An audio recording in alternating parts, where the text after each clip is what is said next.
All right. We are now, good morning. We are now live streaming through our Periscope as well as through our YouTube channel. So if you see me looking up, it's because of the way my screen is set up for YouTube. I hope everybody is having a great and wonderful day, getting a good start on your weekend, that your world is ready for you and you are ready for your world, that all is right in your world. This is our book talk, which is a little bit of a different format than Bible study, of course. And we are continuing our reading that we're actually almost done with. We've got 3 more days today, Monday and Tuesday. And we are reading White Like Me, Reflections on Race from a Privileged Son by Tim Wise. And I'm showing it also to my YouTube audience. I do want to let my YouTube audience know that for some reason I cannot see your chats, but I will. If you make a comment, I will read those after the broadcast. Good morning, Apostle. So we are 3 days away from finishing this book, and I've already read through to the end, but I'm reading it aloud to you. So I try to read ahead before I read aloud. And today Tim Wise is talking about white victimhood and holding on to our traditions. White victimhood and holding on to our traditions. So it's not going to be a long segment today. I really feel like the last couple of segments that we read will kind of give you a summation of what he has tried to explain in his book. And if you don't know who Tim Wise is, he is an anti-racism activist. He's been doing it for maybe 20, 25 years now. And he was one of the people during his day that was responsible for making sure David Duke did not get elected in Louisiana. And if anybody is, familiar with current news, in 2016, this year, David Duke actually came back out of the woodworks, former Grand Knight of the Ku Klux Klan, and he actually ran again. So I can imagine his horror, having defeated this guy 20, 25 years ago, to see him back in the public eye and reinvigorated by the current president-elect. He actually said he felt like this was a good time to come back out and run. And believe it or not, in his Louisiana parish that he ran in, he actually got 3% of the vote there, which is about 57,000 people. So there were 57,000 people, in his community that despite him being the former Grand Knight of the Ku Klux Klan, the head of the Ku Klux Klan in Louisiana, they still voted for him. That should scare the people who live in his neighborhood. That 57,000 of them, yeah, it does speak volumes. That 57,000 of them saw no problem with this man's direct connection to terrorism, and they still voted for him for a public office to represent them on a national level. That is creepy. I don't care what anybody says. So here we go. Tim Wise is going to give us a little bit of his perception on white victimhood and traditions by sharing with us a little bit about an event from his life. Exactly. How should they walk together except they agree? That's Amos. That's my boy. All right. So here we go. Let me get this strain out of my throat here, and then we'll start reading.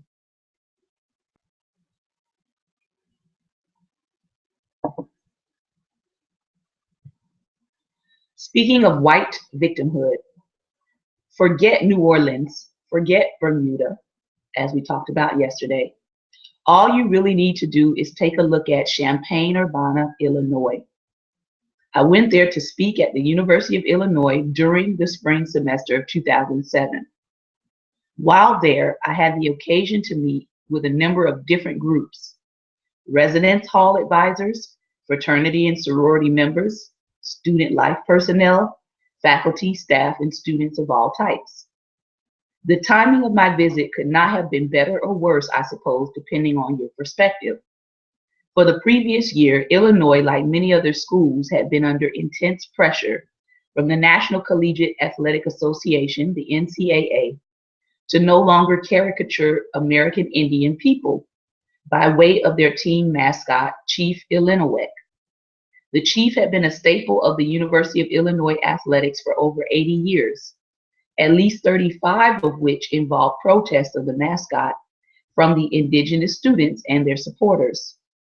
As with Indian mascots around the country, the Chief had come under fire for making a mockery of Indian traditions, reducing Indian people to a stereotypic image of warriors or noble savages, and papering over the very real oppression faced by the indigenous persons, past and present, in the United States. In the case of Illiniwek, the Chief had always been played by a white man, most recently a very blue-eyed, blonde-haired white man at that, and he wore an outfit that bore no resemblance to what the actual Illini Indians would have worn prior to being driven off the land where the college now stood.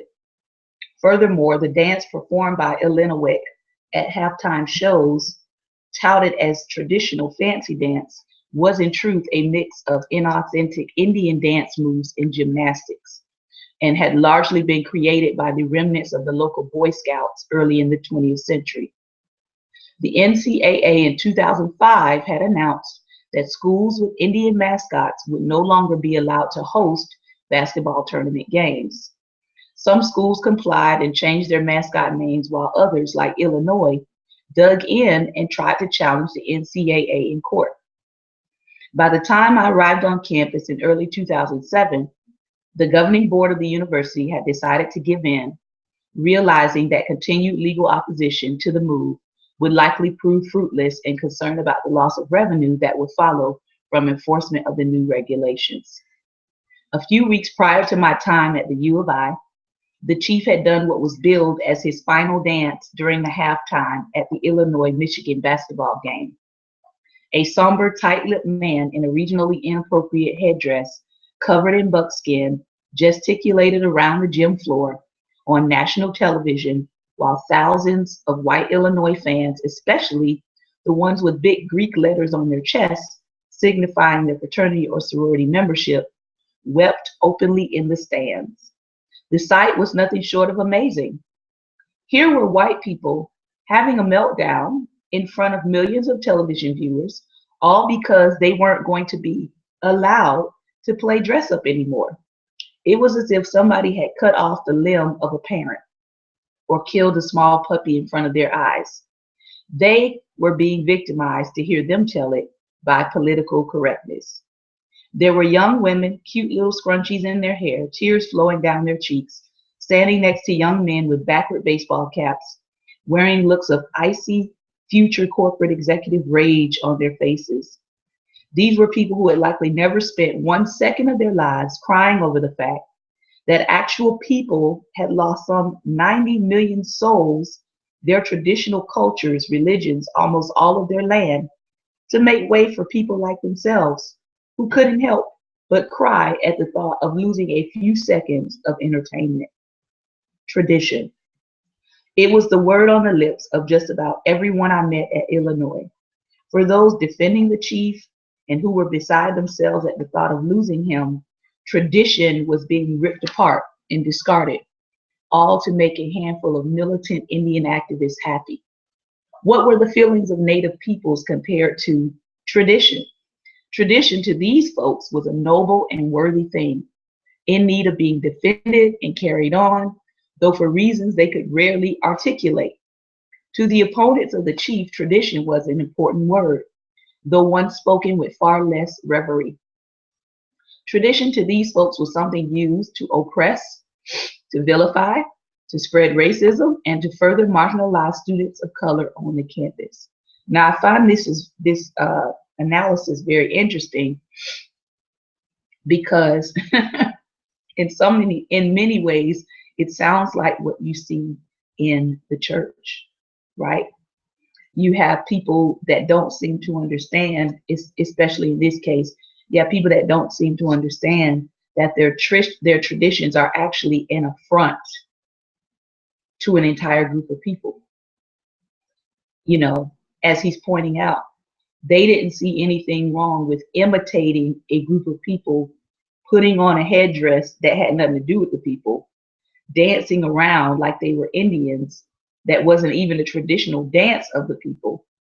And then they had the nerve to cry, you know, that somebody actually called them on what they were doing, and they were being forced to give up a quote unquote tradition that was not a tradition to other people, right? Because what they saw as tradition was an affront and a dishonoring to the people who they were quote unquote trying to remember. It's almost like someone honoring you, or someone saying, I want to honor you, but they do so by giving you things that please themselves. I know most of us know at least one person like that.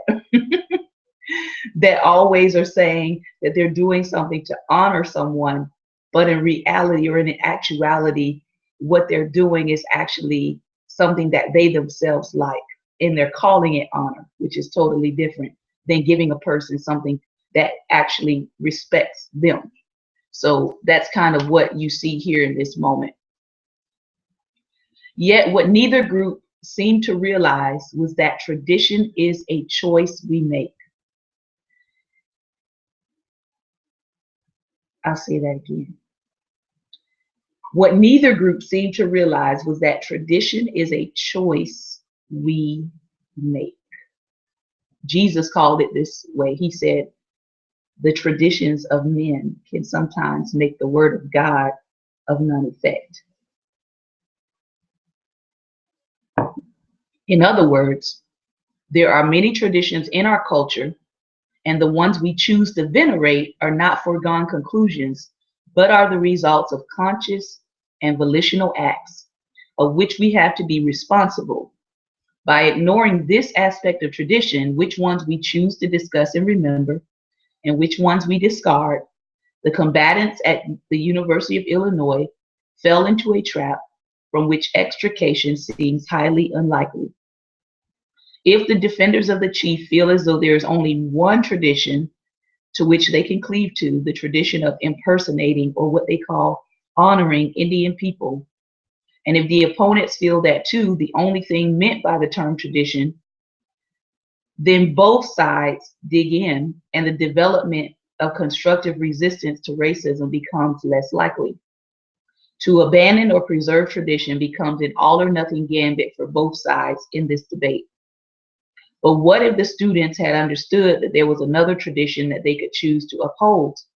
What if they had been made aware long before their time at the university of the tradition of resistance to Indian genocide and racism, not only by people of color, but also by white people? What if they knew about and had been encouraged to identify with Europeans like Bartolome de las Casas, who wrote eloquently against the crimes of people like Columbus, having traveled with the peerless explorer and having witnessed his depraved treatment of the Taino on Hispaniola? What if they knew of and had been encouraged to identify with whites like Helen Hunt Jackson, Matilda Gage, or Catherine Weldon, all of whom spoke out forcibly against the mistreatment of indigenous persons in the mid to late 1800s? What if we were encouraged to follow the example set by Lydia Child, who not only demanded justice for Indian people, but was also the first white person to write a book calling for the abolition of slavery? What if whites knew of and had been encouraged to emulate the bravery of Jeremiah Everts, a white man who spearheaded opposition to Andrew Jackson's Indian Removal Act and the forcible expulsion of the Cherokee from the Southeast? But we haven't been taught these histories. We know nothing by and large of these alternative traditions, and so we are left, all of us, but especially white folks, with a prefabricated and utterly inaccurate understanding of what our options are. Whites like those at Illinois seem to feel as though the only or best way to honor Indian people, to the extent they honestly think that that's what they're doing, is to portray them or to dress like them or to act as we assume they act or once did. Yet, if the alternative tradition were the one to which we had been exposed, we might choose resistance as other whites have done and commit our schools to something more meaningful than symbolic representation by way of mascots. We might uphold that alternative tradition by pushing for quadrupling or quintupling of indigenous students on our campus, or by working towards the establishment of well-funded Native American studies programs. Even better, we could uphold tradition by partnering with organizations that work with indigenous people so as to improve the economic and educational opportunities available to such folks on and off campus. Tradition is, after all, what we make it. The definition of the term is simply this: a story, belief, custom, or proverb handed down from generation to generation. There is nothing about the word that suggests tradition must be oppressive or that it must necessarily serve to uphold the status quo. It is simply the narrative we tell ourselves, and as such, could just as easily involve resistance to oppression or injustice as perpetuating the same. But if we aren't clear in articulating the alternative tradition, we can hardly be surprised when people don't choose the direction in which it points, having never been appraised of its existence. In the South, for instance, too many white folks cleave to the tradition of the Confederacy and one of the battle flags most commonly associated with it. But that is not because the Confederacy is Southern history or synonymous with the South. Rather, it is because of an ideological choice those white Southerners make to align themselves with that tradition as opposed to the other equally Southern traditions which they could identify. White Southerners who wave that flag are choosing to identify with a government whose leaders openly proclaimed that white supremacy was the cornerstone of their existence, and who over and over again made clear that the maintenance and extension of slavery into new and stolen territories to the West was the reason that they were seceding or leaving the Union of the States. But white Southerners could choose to identify with and praise the 47,000 whites in Tennessee who voted against leaving the states, almost 1/3 of eligible voters. Or they could choose to identify with the whites in Georgia whose opposition to leaving the Union was so strong, officials there had to commit election fraud in order for them to bring about secession in Georgia. We could choose to remember and to celebrate abolitionists in the South, like Kentuckian John Fee, a Presbyterian minister who was removed from his position by the Presbyterian Synod for refusing to minister to slaveholders. So unforgivable did he consider their sin. Instead of venerating Jefferson Davis, the Confederate president, we could praise the brave women who marched on Richmond in 1863 to protest his government and the war, shouting, "Our children are starving while the rich roll in wealth," and who Davis had threatened to shoot in the streets if they didn't disperse. Instead of identifying with soldiers who perpetuated atrocities against Black Union forces like Nathan Bedford Forrest, we could proudly note the bravery of those 100,000 or more white Southern troops who deserted the Confederate forces, many because they had come to see the battle as unjust. Or the 30,000 troops from Tennessee alone, who not only deserted the Confederacy, but went and joined the Union Army. So changed did their beliefs become over time. White Southerners could choose to venerate the tradition of the civil rights movement, which rose from the South and lasted far longer than the Confederacy. We could choose to valorize the tradition of historically Black colleges and universities, which grew throughout the South as a form of institutionalized self-help, because of the denial of education opportunity to persons of African descent. We could choose to identify with the tradition of resistance to racism and white supremacy by Black Southerners, to be sure. John Lewis, Ella Baker, Ed King, Amzie Moore, Unita Blackwell, Fannie Lou Hamer, or E.D. Nixon, just to name a few.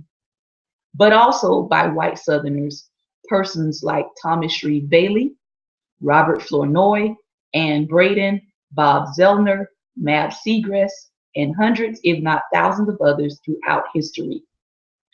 That the very fact that many whites are not familiar with these names, they're not familiar with the white people who actually resisted what was happening during the times, if any, leaves our ability to resist compromise and limits us to playing the role of oppressor, or at least a quiet collaborator with that process.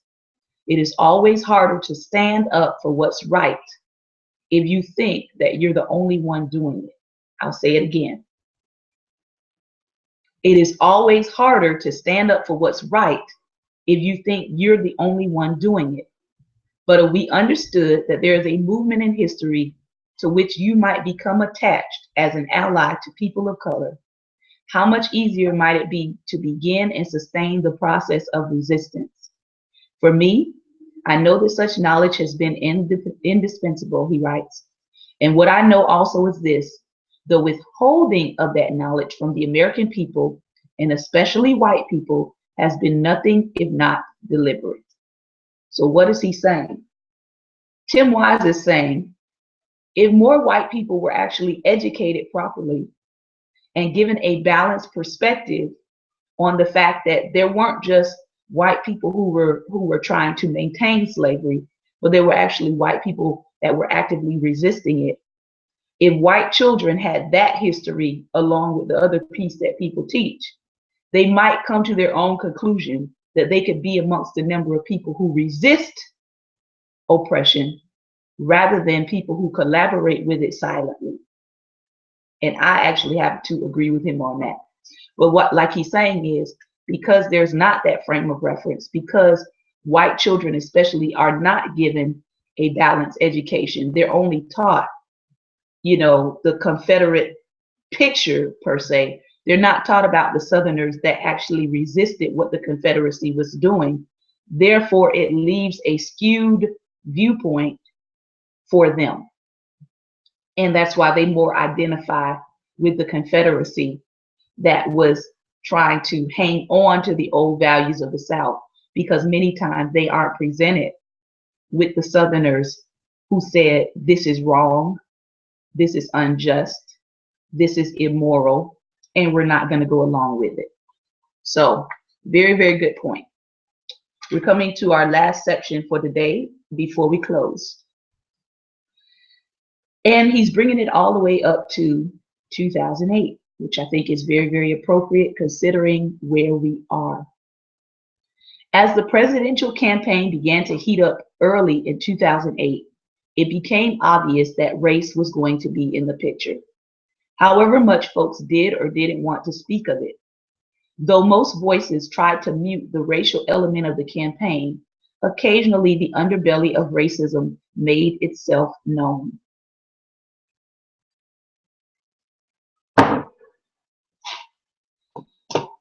Dozens of YouTube clips emerged in which white supporters of Republican candidate John McCain slung blatantly racist derision at Barack Obama, saying they would never vote for a black, or that if Obama were elected, he was going to enslave white people, or that he was a secret Muslim who hated whites. They said he wasn't born in the US and that he was a terrorist. Some said we should bomb Obama and parade it with stuffed monkey toys intended to symbolize the Illinois senator and Democratic Party candidate. Now, if you hear tell it today in 2016, there is a lot of revisionist history going around about white people's response to Obama when he was elected as president. I've heard everything from what are the people, why are people protesting now? Why are they out in the streets? We didn't do that. We didn't do that when Obama got elected. Yes, you did. I know people have very, very short memories, but all you have to do is go type in election protest Obama, and it will pull up the myriads of ways that people were protesting Obama. They were protesting during his second part of his, you know, this particular term. They were protesting him still. They were burning him in effigy. If you don't know what that means, they were, you know, building these people that supposedly look like a black man and hanging it and setting it on fire. So let's not revise history and say that you were not protesting Obama being elected as president, because you were. So everybody has the right to peaceful protest according to the Constitution, right? So you can't turn around and revise history and say, I don't know what these people are out here protesting for. We never did that. Yes, you did. You did. You protested, and it's okay. But let's not revise history, okay? Others sent around emails with questions like, if Obama wins, will they still call it the White House? Or suggesting that Obama wanted to tax aspirin because it's white and it works. White racial anxiety, in other words, was on full display for the better part of the presidential campaign season.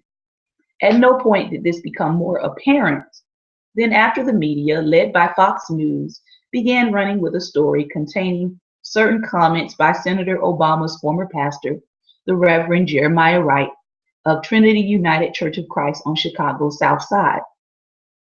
Wright had been the minister who had brought Obama to Christianity and the pastor who had married him and Michelle, but in the media narrative that began to spin out of control in March 2008, he was only relevant as a symbolic weapon with which to beat up on Obama. He was a radical and anti-white bigot and American hater. And upon what evidence were such arguments made? In part, it was because he had discussed the history of the U.S. foreign policy, including the indisputable bombing of innocent civilians on Hiroshima and Nagasaki at the end of World War II, and the history of racism in the country. In part, it was because he had dared to suggest that people of color owed no automatic allegiance to the nation that had neglected them for so long. But mostly, it was because he had said that the events of 9/11 had a predicate. They were not simply the acts of crazy people who hated our freedoms. This was the dominant and narcissistic explanation offered by most whites, and certainly by the Bush administration. But rather, the acts of the people who believed, rightly or wrongly, that such attacks would serve as payback for the history of the U.S. actions in the Middle East and the Arab world. The symbolism of chickens coming home to roost, which Wright had deployed shortly after the attacks, was not meant to justify the horror of that day, but merely to place it in historical context. Whiteness, of course, requires a lack of context. It requires that historical memory play no role in understanding anything. To whiteness, the past is the past, and the present is the present, and never the two shall meet. Historical amnesia is a virtue, even a pseudo-religious sacrament. I was traveling during the initial dust-up over the Wright videos that had begun to circulate, often edited and cropped to suggest that far more incendiary things were being said than actually had been at the time of the original sermons.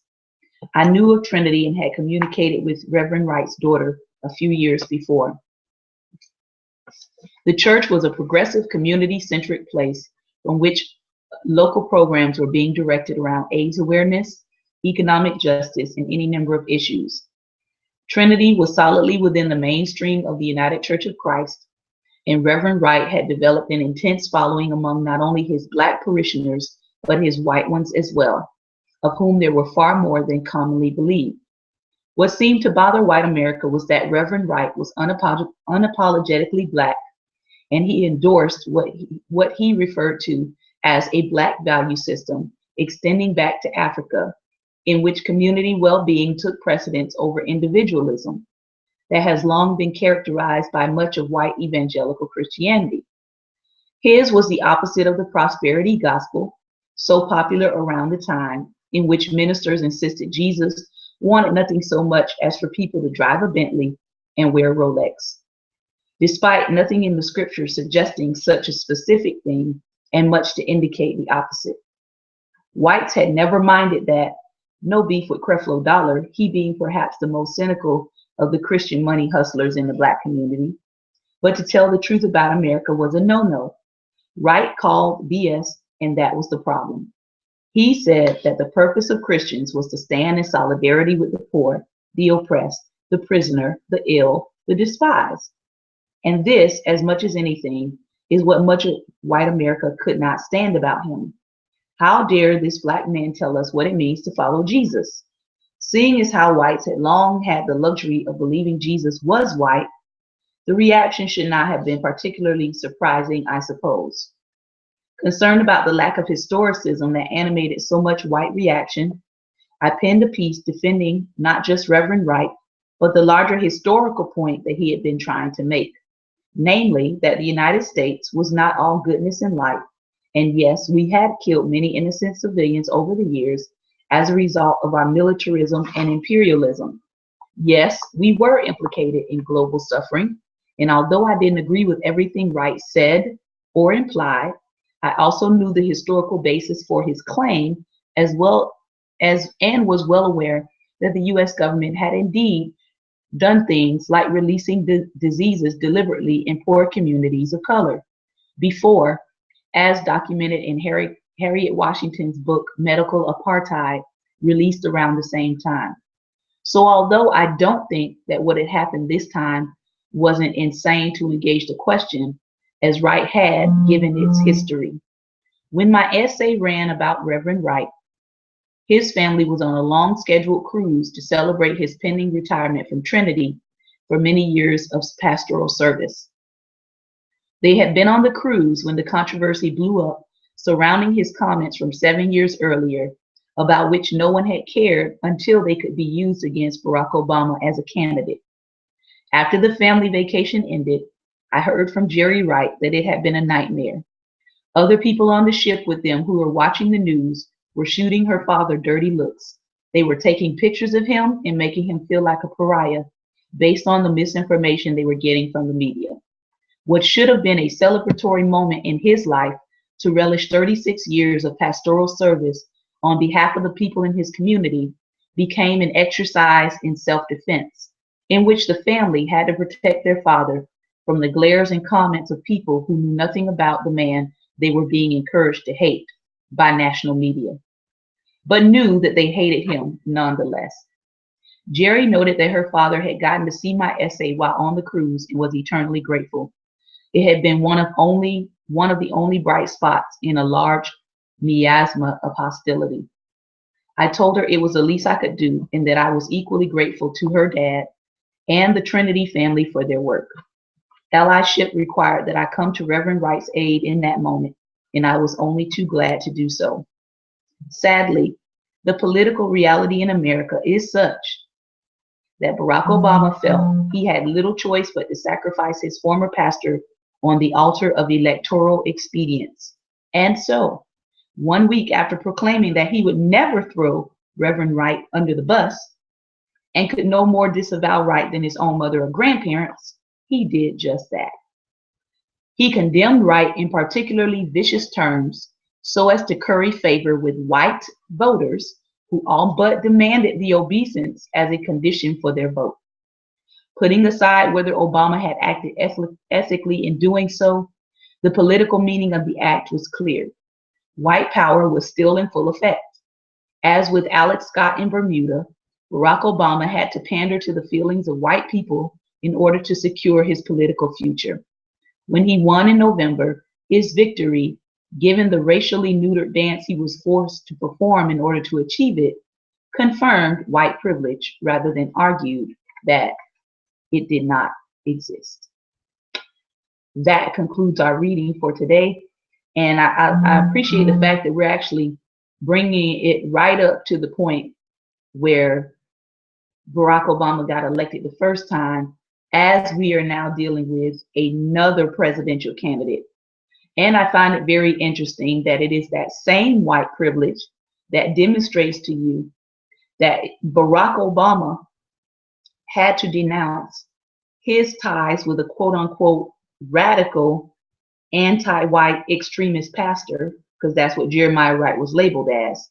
Yet Trump, president-elect, can appoint an anti-black, anti-LGBTQ, anti-Muslim, anti-Semitic, which means Jew, anti-Semitic person as the senior strategist for the White House.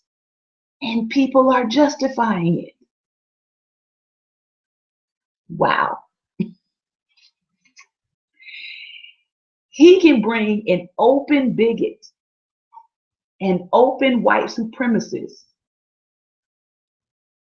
that is not disavowing his white supremacist views, an open sexist. And I see very few people calling for him to disavow it. We're going to come right back on our Periscope.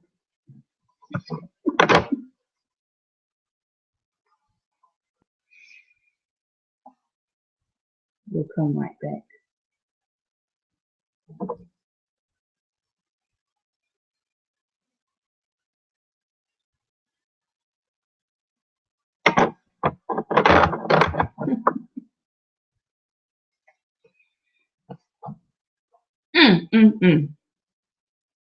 Periscope always seems to cut off on me right when I'm making one of my most important points. I'm going to say it again as we're closing out our book talk. I'm done reading, but I want to say it again to make sure you guys get it. The first time Barack Obama ran, he had to denounce, at the time, what was considered black radical elements that he was connected to, as the writer says here, in order to appease white people, in order to pander to the feelings of white people, in order to secure his political future. Yet, President-elect Trump, does he have to disavow the white supremacists? Can you hear now? Is it clear? President-elect Trump, does he have to disavow the Klan that has officially endorsed him in their newspapers? President-elect Trump, does he have to disavow the open bigot, the open sexist, the open white supremacist that he just appointed as his senior strategist for his presidency? And we don't see a problem with this? We don't see, I've seen one petition saying, you need to consider this appointment. But I don't see people outright outraged and demanding, right, that he disavow and denounce these radical elements that have lifted him up, that are going to be holding celebratory parties in his honor. I don't see anybody requiring him to disavow that. So, as I was reading this last night, I'm going to leave you with this thought that came to my mind. That thought was, God will not pander. In the end, God will not pander to the feelings of white people, and he will not pander to the feelings of black people. God is going to pander to his holiness.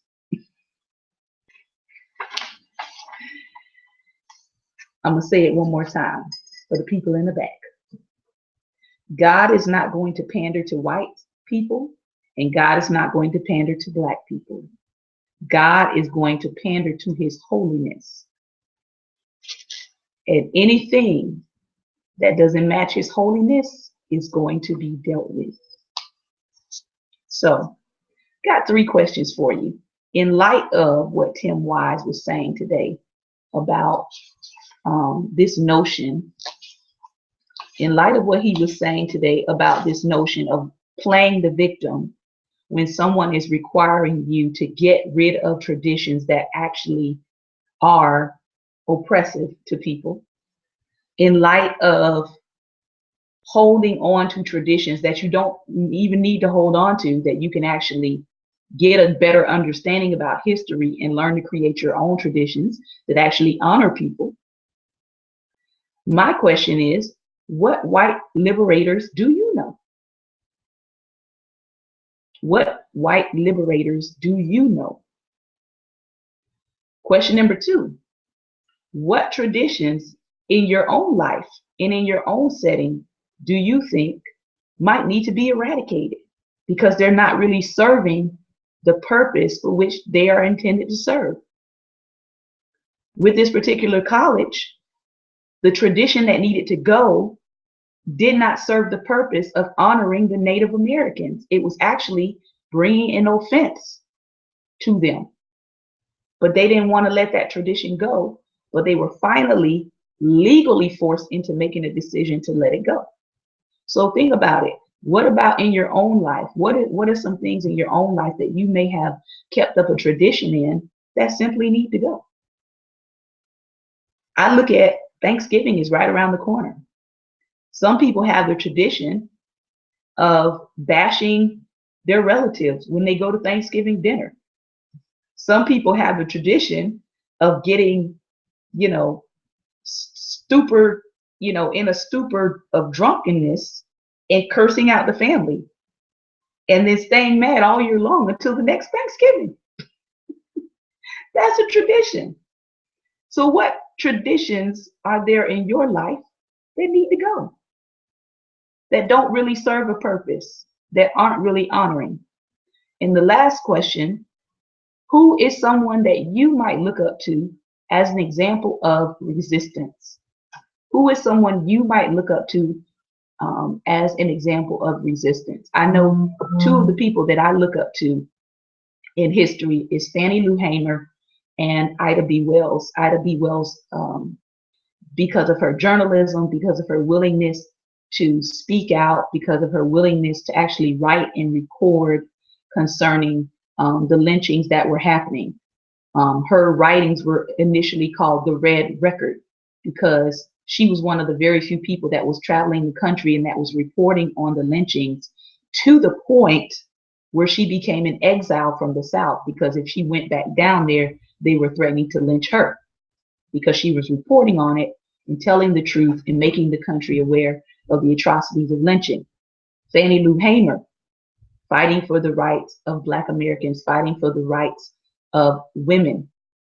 She was considered such a threat that she went in one time to a doctor's appointment for a routine surgery, and they wound up removing her uterus during surgery and not telling her, because they thought she was that dangerous that they didn't want her to bring another child into the world that she could raise to be a person of resistance like she was. Like, that's some deep stuff, that somebody would remove your uterus and your ovaries because they felt that it was dangerous for you to reproduce. Think about that as a woman. So those are people that I look up to concerning actual examples of speaking the truth unapologetically, being resistors during their time in their own spheres of influence. Fannie Lou Hamer in politics and Ida B. Wells in journalism. So those are some questions for you.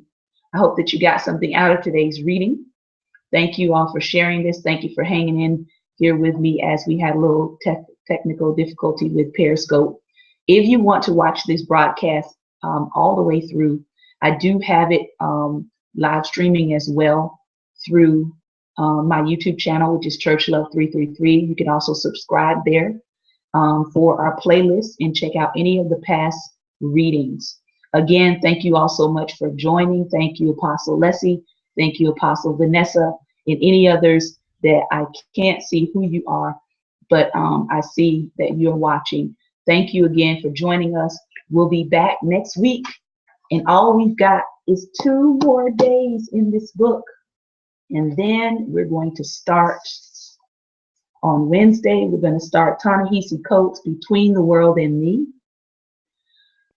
which is also autobiographical, and it's a Black man writing to his son about the world in which we live. Very, very powerful writing. If you want to get the book, most bookstores, most book outlets carry it. I believe I also saw it in Walmart. So if you can't find it in your local bookstore, you can also try there. But we're going to start this on Wednesday, and then we are going to come back after the holiday and pick up our reading. All right. So I hope that you got something out of it. I hope that you're having a fabulous Friday. For me, this is 5-Word Friday, and my 5 words as we end today are: be the example for God. What's your 5 words? What is the Lord speaking to you? What is He saying to you? And can you put it into 5 words? All right. Take care and God bless. Again, thank you all so much for those of you who have been joining me online. Again, I will try to go back and read and make sure that I'm not missing the group chat conversation. Take care and God bless.